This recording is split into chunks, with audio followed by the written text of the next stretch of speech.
Every rule has exceptions, but if you're struggling to get wins in the Bazaar, then following these 10 tips should help you win at least a little more. 1.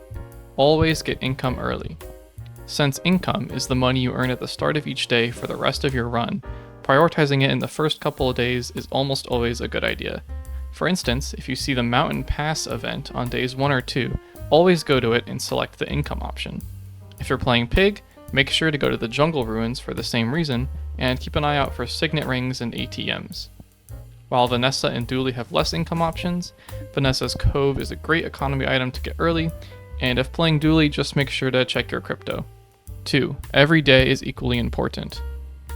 While later losses are much worse than early losses, later wins are no different than early wins. Thus, prioritizing making your board as strong as possible for each day is more important than staying laser focused on a build you're trying to pull off at some point. You can always change your setup later, so don't hesitate to buy items that are super strong for the current day, even if they might not end up in your final build. 3. Know the level up rewards. Most of the time, when you level up, you'll get a choice of skills or 3 rewards, of which it is often best to pick the middle option, giving you gold and a loot item. However, certain levels give you much better rewards. For instance, when you level to 4, you can upgrade a bronze item to silver. Make sure to find a bronze item you'd want to upgrade before that point, or just plan on taking the bronze skill. Similarly, keep the level 7 upgrade in mind, which allows you to upgrade a silver item to gold, and the level 13 upgrade, which is for any tier item. The level 10 upgrade is also very important since it gives you an enchant. 4. Enchants are key. Some of the time, enchants will be underwhelming, but there are a lot of broken enchants that items can have. It's impossible to go over them all, but howbazaar.gg is a website that lists all items and their enchants, so looking this up during your runs could be crucial to getting an insane build. Just to list a couple examples, putting crit on a crow's nest doubles your crit damage, and putting crit on a crook essentially gives your items 50% crit. 5. Scaling versus raw damage. In the early days, there are 2 ways to get wins.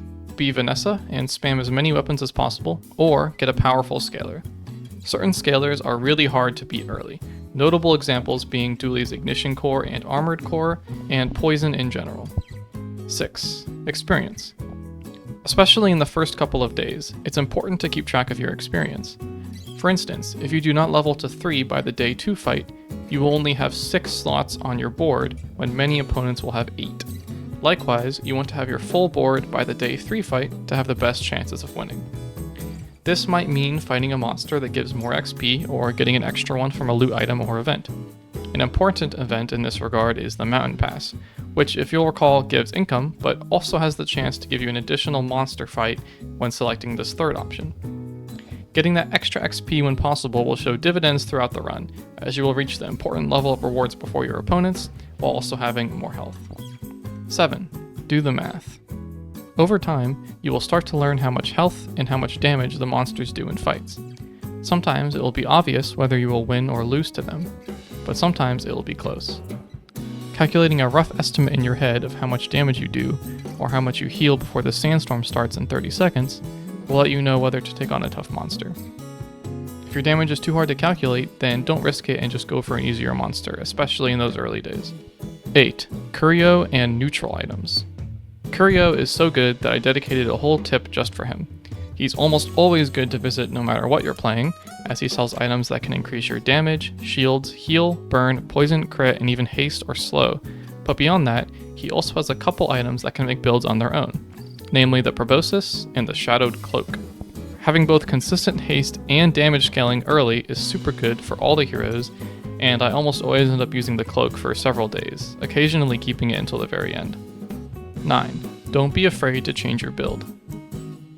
Sometimes you will have what you think is a pretty good build going, then come across an item that you know is strong but would completely change your build.